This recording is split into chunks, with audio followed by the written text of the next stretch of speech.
दोस्तों कैसे हैं आप लोग। मैं विनीत सर आपका आपके वीआईटी पूर्वांचल परिवार में एक बार फिर से बहुत बहुत स्वागत करता हूं। जैसा कि हम लोगों की लगातार क्लासेज सीटेट की लगी हुई है, इस समय चल रही है। हम लोगों ने एक चैप्टर्स को पढ़ा, उस चैप्टर्स पे आधारित मैक्सिमम जितने भी मोस्ट इम्पॉर्टेंट एमसीक्यू बन रहे थे वह आपके सामने आज हम लेके आए हैं। हालांकि लाइव हम सॉल्व कराने का प्रयास किए हैं, लेकिन यूट्यूब के कुछ टेक्निकल इशू के कारण बार बार लाइव हमारा डिस्कनेक्ट हो जा रहा है, जिसकी वजह से हम लाइव नहीं हो पा रहे हैं।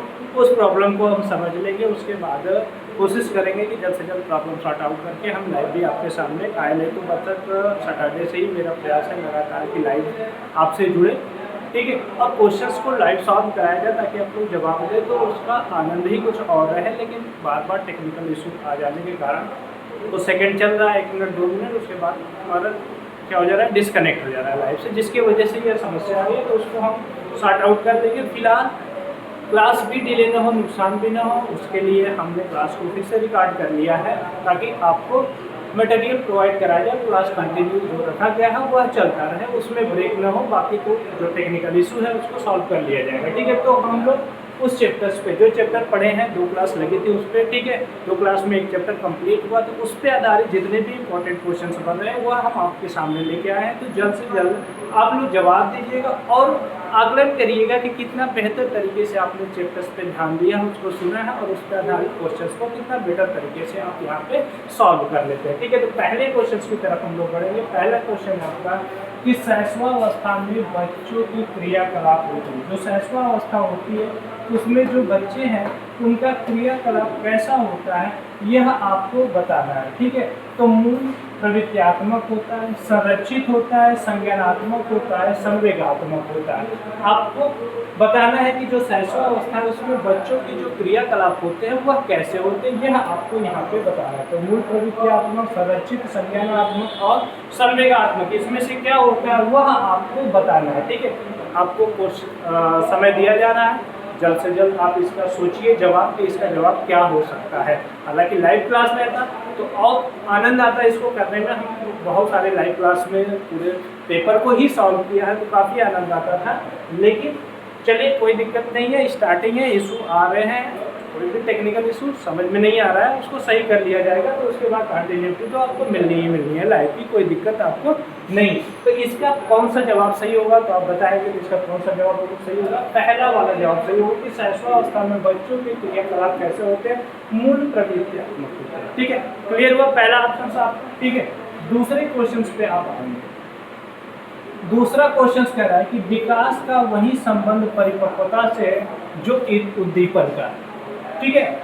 विकास का संबंध बता रहा है किससे, परिपक्वता से, जो वही संबंध किससे, उद्दीपन से है। ऑप्शंस देखिएगा, पहला परिवर्तन, दूसरा प्रतिक्रिया, तीसरा प्रयास और चौथा पैदा, ठीक है। तो इसमें आपको बताना है कि किससे यह आपका संबंधित है, कि विकास का वही संबंध परिपक्वता से जो उद्दीपन का है। तो उद्दीपन का किससे है, परिवर्तन से है आपका, या प्रतिक्रिया से, या प्रयास से, या परिणाम से है। तो क्या जवाब आएगा, जल्दी से जवाब देने का प्रयास करेंगे आप, ठीक है।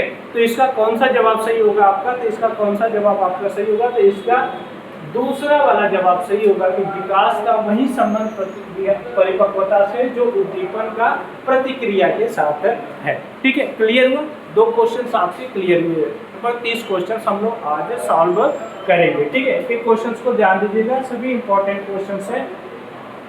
आगे देखिए, अवधारणाओं का विकास मुख्य रूप से किसका हिस्सा है। जो अवधारणाएं हैं, ठीक है, उसका विकास मुख्य रूप से किसका हिस्सा है वह आपको बताना है। पहला ऑप्शन है आपका बौद्धिक विकास, दूसरा है शारीरिक विकास, तीसरा सामाजिक विकास और चौथा आपका है संवेगात्मक विकास, ठीक है। तो इसका जवाब आपको देना है। तीसरे क्वेश्चन का आप जवाब देंगे कौन सा ऑप्शन आपका सही होगा, कि जो अवधारणाओं का विकास मुख्य रूप से किसका हिस्सा है, बौद्धिक विकास का है कि शारीरिक विकास का है कि सामाजिक विकास का है कि संवेगात्मक। ध्यान से देखिए और जवाब देने का प्रयास करिएगा कि अवधारणाओं का विकास किसके साथ है। तो अवधारणाओं का विकास मुख्य रूप से हमारा किसके साथ है, बौद्धिक विकास के साथ है। किसके साथ है, बौद्धिक विकास के साथ है, ठीक है। अगले क्वेश्चन पे आइए।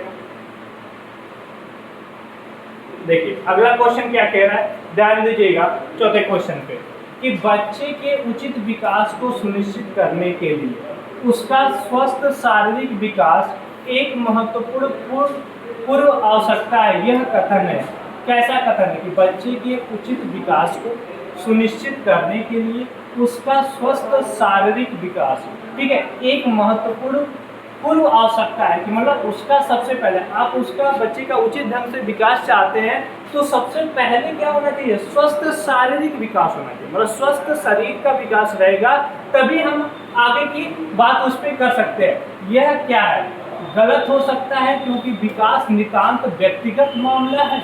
हो सकता है आप तो सोचते रहिएगा, ठीक है।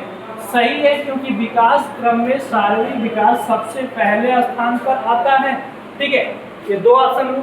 तीसरे ऑप्शन पे ध्यान दीजिएगा कि सही है क्योंकि शारीरिक विकास के अन्य पक्षों के साथ अंतः संबंधित है। और चौथा है गलत है क्योंकि शारीरिक विकास के अन्य पक्षों के किसी भी प्रकार से प्रभावित नहीं करता। क्या ऐसा हो सकता है? आपके पास बताएंगे कौन सा ऑप्शन आपका सही हो सकता है, ठीक है। क्वेश्चन फिर से दिखा देते हैं, ध्यान दीजिएगा। बच्चे के उचित विकास को सुनिश्चित करने के लिए उसका स्वस्थ शारीरिक विकास एक महत्वपूर्ण पूर्व आवश्यकता है, ठीक है। ऑप्शन देखिए, पहला, दूसरा, तीसरा और चौथा, ये चार ऑप्शन से आपको बताना है इसमें से कि कौन सा ऑप्शन बिल्कुल परफेक्ट है। बहुत ही सिंपल सा है कि सही है क्योंकि शारीरिक विकास के अन्य पक्षों के साथ क्या है आपका अंतः संबंधित, ठीक है।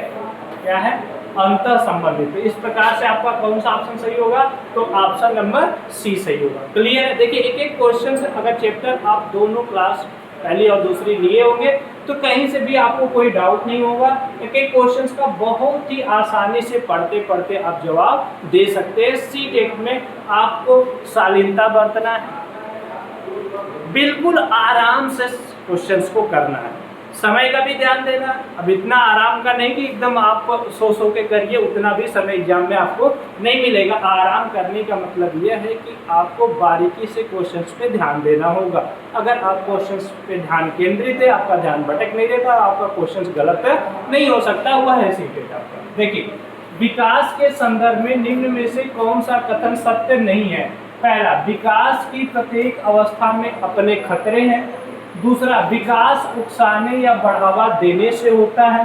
तीसरा, विकास सांस्कृतिक परिवर्तनों से प्रभावित होता है। और चौथा, विकास की प्रत्येक अवस्था की अपनी विशेषताएं होती हैं, ठीक है। तो इसमें आपको बताना है कि विकास के संदर्भ में कौन सा कथन सत्य नहीं है। ये क्वेश्चंस के बिंदु पे ध्यान दीजिएगा, कहाँ नहीं पूछ रहा है। मैक्सिमम क्वेश्चंस में लास्ट में पूछते जाके क्या कर देगा कि नहीं है वह बताना है, और हम उसको पॉजिटिव वे में लेके चले जाते हैं और क्वेश्चंस को क्या कर देते हैं, गलत कर देते हैं। तो लास्ट तक क्वेश्चंस को पढ़ते रहिएगा कि लास्ट तक क्या लिखा है, तभी आप बारीकी से क्वेश्चंस पे ध्यान दे रहे हैं, अन्यथा नहीं दे रहे हैं, यह भी ध्यान दीजिएगा, ठीक है। तो इसका कौन सा ऑप्शन सही होगा, क्वेश्चन आपके सामने बताएंगे कि विकास के संदर्भ में निम्न से, देखिए विकास सीधे सीधे दे रहा है, किसमें निगेटिव देखा, विकास उकसाने या बढ़ावा देने से होता है। किसी को आप उकसा देंगे तो क्या उसका विकास होगा, उकसाने से क्या होती है, निगेटिव प्रवृत्ति अंदर आती है, ना कि पॉजिटिव, ठीक है।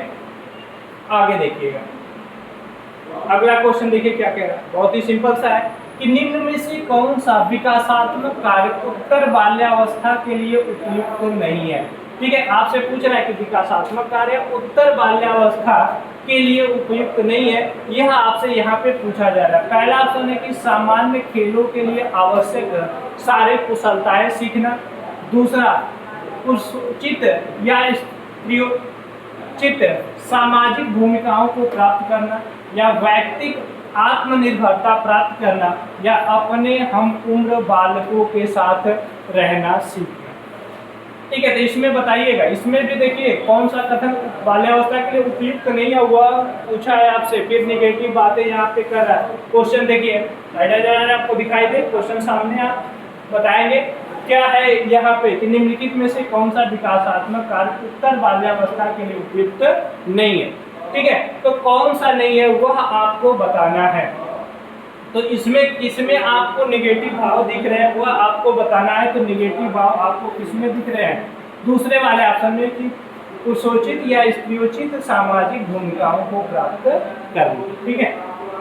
नेक्स्ट क्वेश्चन देखिए, क्वेश्चन छोटा सा है, विकास का अर्थ है, जो विकास होता है तो उसका अर्थ क्या है वह आपसे यहाँ पे पूछा जा रहा है। पहला ऑप्शन है परिवर्तनों की उत्तरोत्तर श्रृंखला, दूसरा अभिप्रेरणा के फलस्वरूप होने वाले परिवर्तनों की उत्तरोत्तर श्रृंखला, तीसरा अभिप्रेरणा एवं अनुभव के फलस्वरूप होने वाले परिवर्तनों की उत्तरोत्तर श्रृंखला, और चौथा ऑप्शन है आपका परिपक्वता एवं अनुभव के फलस्वरूप होने वाले परिवर्तनों की श्रृंखला। तो इसका कौन सा ऑप्शन आपका सही होगा, क्वेश्चन पे ध्यान दीजिएगा कि विकास का अर्थ क्या है। तो जो परिवर्तन होते हैं उसके उत्तरोत्तर की श्रृंखला हो गया, या अभिप्रेरणा के फलस्वरूप होने वाले परिवर्तनों की उत्तरोत्तर श्रृंखला, या अभिप्रेरणा एवं अनुभव के फलस्वरूप होने वाले परिवर्तनों की उत्तरोत्तर श्रृंखला, या परिपक्वता एवं अनुभव के फलस्वरूप होने वाले परिवर्तनों की श्रृंखला। तो सीधे सीधे क्या होगा,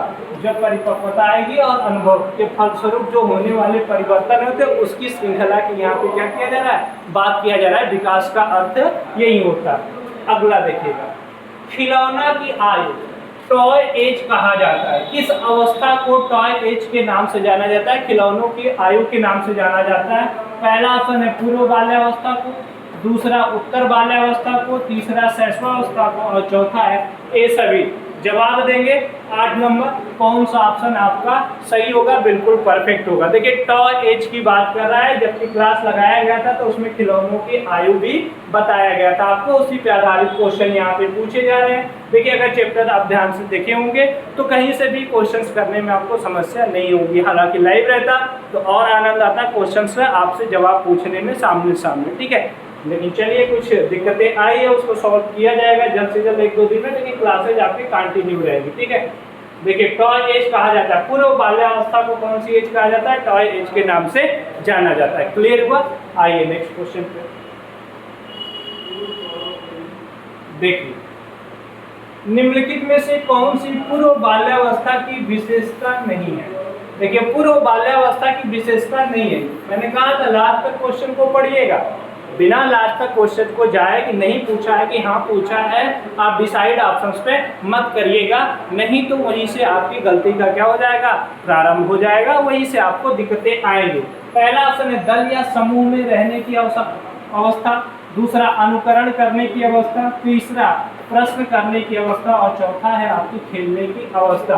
तो पूरे बाल्यावस्था की विशेषता नहीं है, वह आपसे यहाँ पे पूछा जा रहा है। तो कौन सी विशेषता नहीं, पूर्व बाल्यावस्था में क्या चीज आपको दिखाई नहीं देती है, तो क्या चीज नहीं दिखाई देती है, कौन सा ऑप्शन सही होगा आपका, पहला वाला दल या समूह में रहने की अवस्था या नहीं होती। क्लियर हुआ यहाँ तक?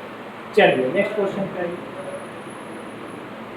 देखिए, पढ़ाई के साथ साथ आपको क्वेश्चंस का भी प्रैक्टिस करना बहुत जरूरी है। सीटेट में जितना ज़्यादा प्रैक्टिस करेंगे उतना ही बेटर आपका कॉन्फिडेंस होगा, और सारे एग्जाम में जो भी क्वेश्चंस आपके पूछे जा रहे हैं उसको आप 100% करने में सफल होंगे, ठीक है। नहीं तो थ्योरी पढ़ते चले जाएंगे, बिना प्रैक्टिस किए आप उसमें क्या हो जाएंगे, असफल हो जाएंगे। इस बात का भी आप ध्यान रखिएगा, ठीक है। देखिए आगे क्या कह रहा है, उत्तर बाल्यावस्था में बालक भौतिक वस्तुओं के किस आवश्यक तत्व में परिवर्तन समझने लगते हैं। उत्तर बाल्यावस्था की बात कर रहा है कि जो भौतिक वस्तुएं होती हैं तो किस आवश्यक तत्व में परिवर्तन समझने लगते हैं, द्रव्यमान में कि द्रव्यमान और संख्या में, कि संख्या की संख्या, द्रव्यमान और क्षेत्र, किसमें वह परिवर्तन समझने लगते हैं, यह आपको बताना है उत्तर बाल्यावस्था में बालक। तो जो भौतिक वस्तुएं होती हैं तो उसमें किसमें वो परिवर्तन समझते हैं, द्रव्यमान में कि द्रव्यमान संख्या में, कि संख्या की द्रव्यमान संख्या और क्षेत्र में। तो वह यहाँ पे आप डी पे जाएंगे, तीनों समझने लगते हैं, द्रव्यमान संख्या और क्षेत्र, इसमें वह अंतर बेहतर तरीके से क्या करने लगते हैं, सीखने और जानने लगते हैं, ठीक है। यह क्वेश्चन आपके सामने। चलिए नेक्स्ट क्वेश्चन पे हम लोग बढ़ेंगे।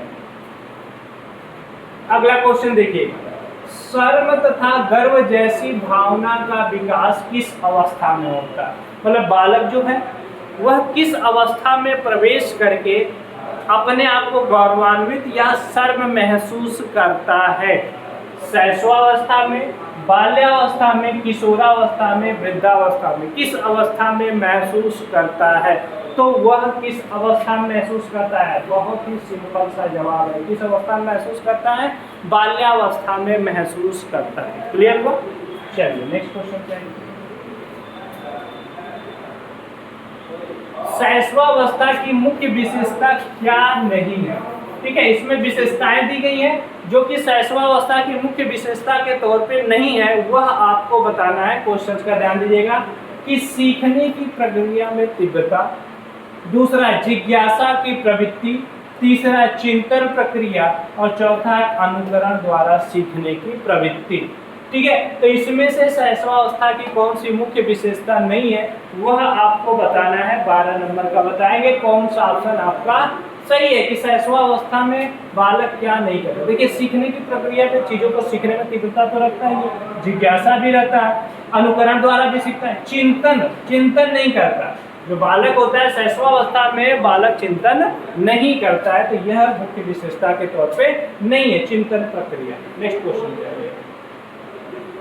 किस मनोवैज्ञानिक के अनुसार विकास एक सतत और धीमी प्रक्रिया, मतलब विकास एक सतत मतलब निरंतर चलने वाली और धीरे धीरे। ठीक है, तो यह किस मनोवैज्ञानिक का मानना है। कार्ल सैनिक का, पियाजे का, स्किनर का, हर्लॉक का, किसका यह मानना है वह आपको बताना है। ठीक है, कि विकास एक सतत और धीमी प्रक्रिया, यह किसका मत था। तो यह किसका मत था, स्किनर का। ठीक है, किसका मत था, स्किनर का। क्लियर हुआ। चलिए नेक्स्ट क्वेश्चन। बाल्यावस्था अवस्था होती है, ठीक है, किस वर्ष, 5 वर्ष तक की, 12 वर्ष तक की, 21 वर्ष तक की, कोई भी नहीं। इसका कौन सा ऑप्शन सही होगा, क्वेश्चन पे ध्यान दीजिएगा। 14 नंबर का कौन सा ऑप्शन आपका सही होगा कि बाल्यावस्था कितने वर्ष तक होती है। 5 वर्ष तक बाल्यावस्था होती है कि 12 वर्ष तक कि 21 वर्ष तक की, कोई भी नहीं। बहुत ही सिंपल सा जवाब है, कितने वर्ष तक, 12 वर्ष। चलिए नेक्स्ट क्वेश्चन पे आइए। अगला क्वेश्चन देखिएगा, व्यक्तित्व विकास की अवस्था। व्यक्तित्व विकास की अवस्था है, तो व्यक्तित्व विकास की कौन सी अवस्था है।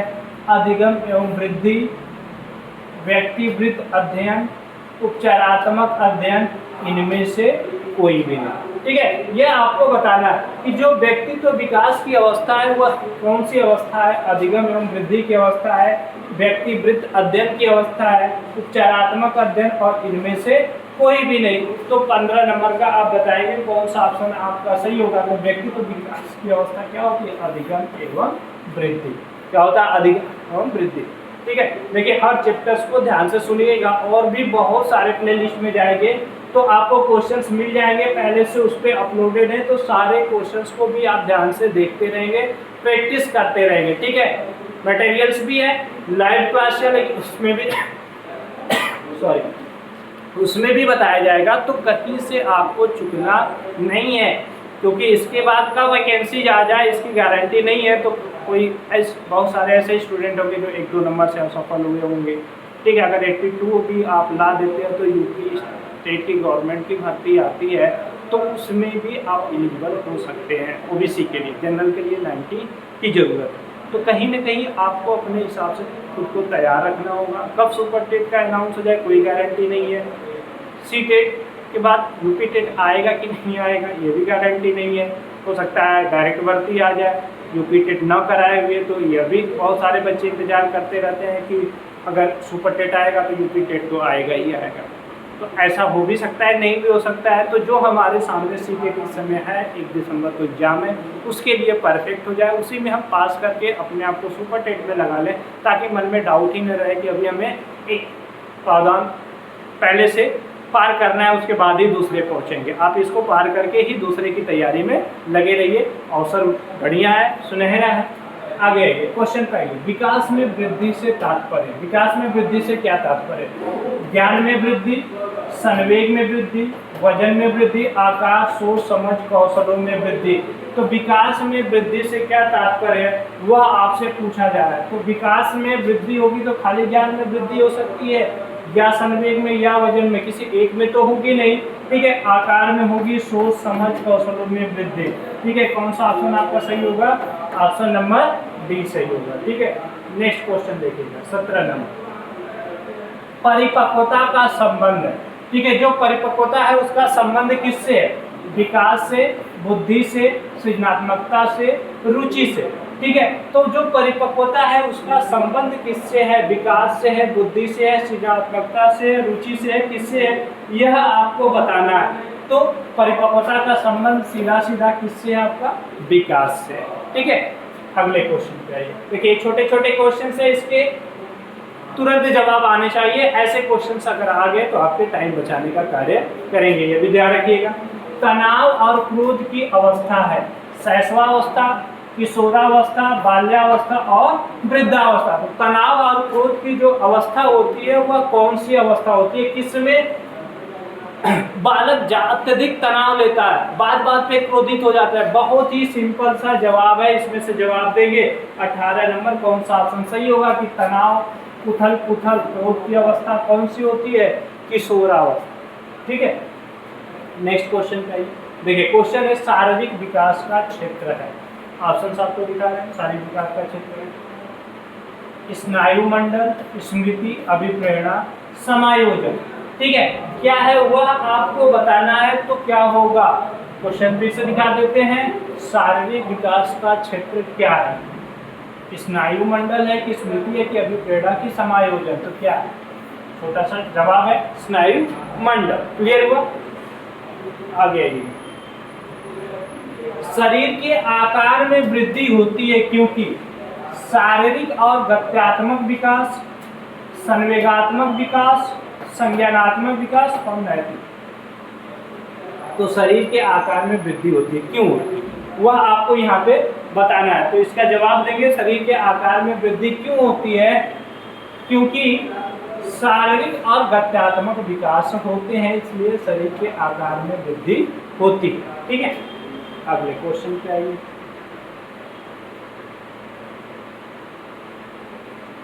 देखिए अगला क्वेश्चन क्या कह रहा है? शिक्षा मनोविज्ञान की दृष्टि से निम्न में से कौन सा कथन सत्य है? ठीक है, ये आपको बताना है। पहला, बच्चे अपने ज्ञान का सृजन स्वयं करते हैं। ठीक है, यह सृजन हो जाएगा। जो बच्चे हैं अपने ज्ञान का सृजन क्या करते हैं? स्वयं करते हैं। दूसरा, विद्यालय में आने से पहले बच्चों को कोई पूर्व ज्ञान नहीं होता है। तीसरा, अधिगम में आने से पहले बच्चों को कोई पूर्व ज्ञान नहीं होता है। और चौथा, बच्चे यथावत वही सीखते हैं जो उन्हें पढ़ाया जाता है। तो शिक्षा मनोविज्ञान की दृष्टि से कौन सा कथन, देखिए यहाँ पे क्या पूछा है? सत्य पूछा है। इन चारों में से सत्य होगा वह आपको बताना है। तो 21 का कौन सा जवाब होगा वह आपको जवाब देना है। तो इसमें सबसे सिंपल और सकारात्मक चीजें किसमें दिखाई दे रही है? ए में कि बच्चे अपने ज्ञान का सृजन क्या करते हैं? स्वयं करते हैं। क्लियर हुआ? चलिए 22 आइए। देखिएगा 22, बाल मनोविज्ञान के आधार पर कौन सा कथन सर्वोत्तम है? ठीक है, तो बाल मनोविज्ञान है उसके आधार पर कौन सा कथन सर्वोत्तम है वह आपको यहाँ पे बताना है। पहला, सारे बच्चे एक जैसे होते हैं। दूसरा, प्रत्येक बच्चा विशिष्ट होता है। कुछ बच्चे विशिष्ट होते हैं, कुछ बच्चे एक जैसे होते हैं। तो बाल मनोविज्ञान के आधार पर कौन सा सर्वोत्तम है वह आपको यहाँ पे बताना है। तो 22 नंबर का कौन सा होगा कि जो दूसरा वाला कि प्रत्येक बच्चा क्या होता है? विशिष्ट होता है। हर बच्चा विशिष्ट होता है। ठीक है, अपने गुण के हिसाब से। अगला क्वेश्चन देखिएगा। एक बच्चे की वृद्धि और विकास के अध्ययन की सर्वाधिक अच्छी विधि कौन सी है? पहला, मनोविश्लेषण विधि। दूसरा, तुलनात्मक विधि।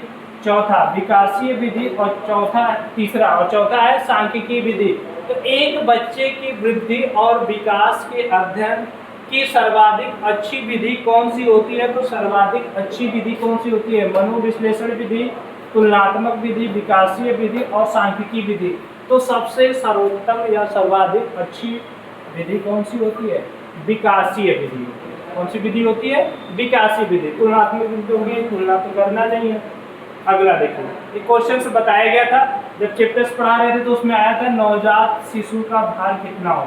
6 पाउंड, 7 पाउंड, 8 पाउंड, 9 पाउंड। बहुत ही सिंपल सा जवाब है, तुरंत आपको बताना है कि नवजात शिशु का भार कितना होता है। तो कितना होता है? 6 पाउंड। कुछ क्वेश्चंस आपको वैसे दिए जा रहे हैं जिसमें आपका समय बिल्कुल भी नहीं लगेगा, तुरंत आप उसको बेहतर तरीके से सॉल्व कर सकते हैं और इस क्वेश्चन का समय बचाएंगे तो अगले पे आपको क्या होगा? आसानी रहेगा। लास्ट में आपको बताया जाएगा जब पेपर पास में आ जाएगा, पेपर देने जाएंगे कि कौन सा लैंग्वेज में कौन सा लैंग्वेज आपको करना है, कौन सा नहीं करना है, सारे डाउट कैसे उमार को आपको भरना है, कि आपका उमार रंगने, कभी कभी क्या होता है जल्दबाजी में जब उमार रंगने लगते हैं तो पता चले पहले का बी रंगना था, दूसरे का बी रंगा जाता है, ठीक है, एक ही में डबल बी सी दोनों रंगा जाता है। तो इस तरह की जो त्रुटियां कैसे न हो यह भी लास्ट में आपको बताया जाएगा पेपर से पहले, ठीक है।